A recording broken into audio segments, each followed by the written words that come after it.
سلام سلام، كي دايرين خوتي خواتاتي؟ تنتمنىكم تكونوا بخير وعلى خير وفي احسن الاحوال. رمضان مبارك كريم.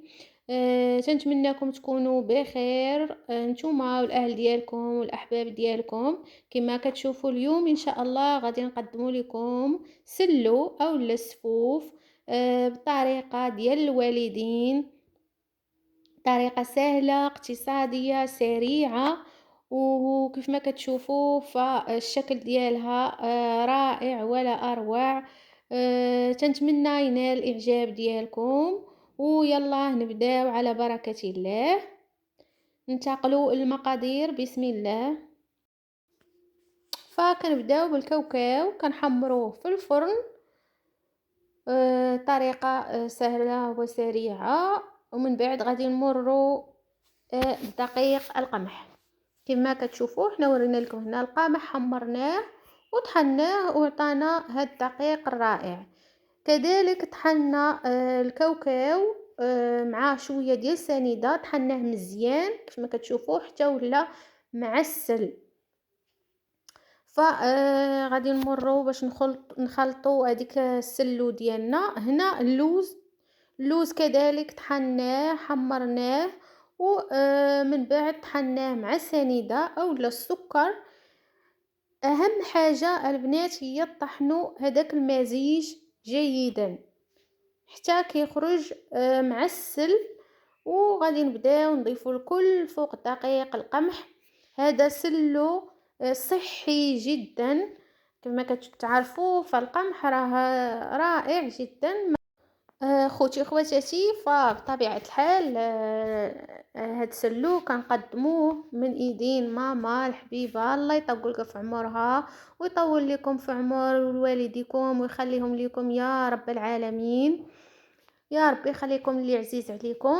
فكيف ما كتشوفوا الام ديالي بغات توري لكم هاد الطريقه السهله والرائعه ديال الوالدين. فمن بعد ما مزجنا الكل بالكاوكاو واللوز غادي نضيفوا هنا سكر سنيده. دائما كيف ما كتعرفوا فسلو او السفوف كيحتاج نمزجوا الكل جيدا ونبقاو نخلطوا مزيان حتى يندمج الخليط كامل. من بعد كيف ما كتشوفوا فالام ديالي كتوري لكم بان الزبده راها ضروريه. الزبده كندوبوها وكنضيفوها فوق هذوك المكونات اللي عندنا. كنستمروا في المزج، خاصنا الطاقه والصحه باش نخلطوا هاد الشيء مزيان. فالله يعطيكم صحيحتكم يا رب العالمين. صافي كنستمروا كنمزجوا كيف ما كتشوفوا. ها هي سلو بدات كتبان اولا السفوف اولا الزميطه، كل واحد اشنو كيسميها، كل واحد كيفاش تستخدمها. فغادي نتلاقاو في الشكل النهائي. ها هو الشكل النهائي بطبيعه الحال. وجدناه رائع. كما كتعرفوا رحنا ضفنا النافع وكاع المكونات اللي خاصهم يضافوا. صافي جمعنا الكل، حاولنا ان نديروا لها واحد الشكل اولا تزيين يكون يعجبكم وينال الاعجاب ديالكم. راكم عزاز علينا ودائما تنبغيو نقدموا لكم داكشي زوين وسهل وفي المتناول. فكيف ما تشوفوا ها هي سلو اولا السفوف اولا الزميطه، كل واحد كيفاش كيسميها. جات رائعه معلكه البنات، تستحق منكم انكم تجربوها. ما كرهتش انني ندوقكم كاملين منها. طبيعه الحال من ايدين الوالده راه ما نعاودش لكم.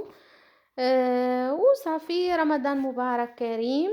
والى عجبتكم هاد وصفه اليوم كنتمنىكم تكتبوا لينا في التعليقات، وما تنسوش تدعمونا بالضغط على زر الاعجاب والاشتراك، وتشاركوا هاد الوصفه مع الاصدقاء ديالكم باش الكل يستافد، واللي ما كيعرفش يصاوبها يتعلم ليها من الفيديو. الى اللقاء، الى الفيديو القادم ان شاء الله. وما تنسوناش من الدعاء ديالكم والدعم ديالكم، ورمضان مبارك كريم. قبل ما نمشي فالوالده بغات توري لكم عن قرب كيفاش كتجي معلكه فمرحبا بكم، تفضلوا، مرحبا بكم. تستاهلوا كل خير. وصافي، من هنا كنقول لكم بسلامة بسلامة، وإلى الفيديو القادم إن شاء الله، في أمان الله، تهلاو ليا في راسكم، وبسلامة، بالصحة والراحة، ورمضان مبارك كريم.